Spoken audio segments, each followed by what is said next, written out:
like that you brought up the CS differential, though, because let's talk about how it was built.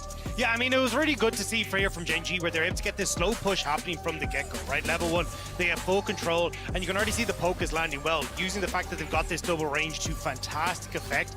And as they start to bring down the jungler here as well, it makes it very difficult now for 100 Thieves to actually get involved in this lane.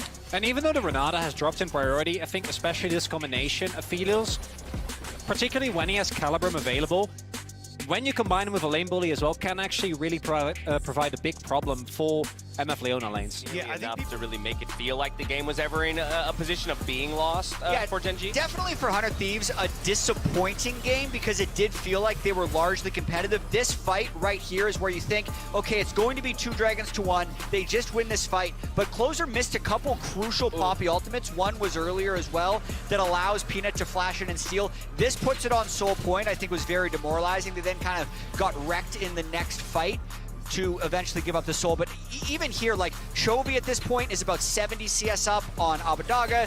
You have Ruler about 80 CS up as well. So the gold was so much on the carries for Gen G. I also just want to call one small thing out at the beginning of this play. It was mentioned backstage as we're watching the castle room. Possibility of Abbedagge autoing that Azir turret may have disallowed the TP from coming through. Yeah. Would have been a big brain play in the moment to perhaps turn it in 100 Thieves' favor. And there were a couple of moments where it was actually quite close, and I think Gen G still, again, comparing them to how they looked in playoffs, how they looked through summer, a lot of uncharacteristic mistakes in terms of laning phase, particularly on the top half of the map. Doran really getting, I think, kind of gapped by Sunday, but then once we get to the actual team fighting stage, I think that's where you really see how big the gap between these two teams is, and where it becomes really hard, especially now that Ruler has agency, which, keep that going, please. Yeah, I mean, look, there was a few mistakes coming through here where you end up missing out on some of the abilities in team fights, but you can see Gen G were still miles ahead. The big one for me, though, was Gen G actually kind of picking up the pace of this game a little. By the time we got to the 15-16 minute mark, third dragon was already on the cards. Like, this is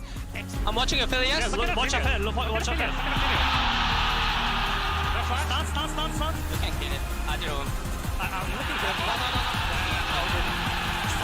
Smoking, bro. Ruler in a 1v2 still coming out on top. Gen G, the last fights were so close, but they are slaughtering 100 Thieves in their own jungle. The hostile takeover. FBI not hitting anybody with the ultimate. Chovy getting knocked back into it might be enough. They find it someday. Getting the reset on one at least. Chovy potentially in trouble, but someday no. They just got nothing left. Gen G, decisive in the last few exchanges, will take down 100 Thieves.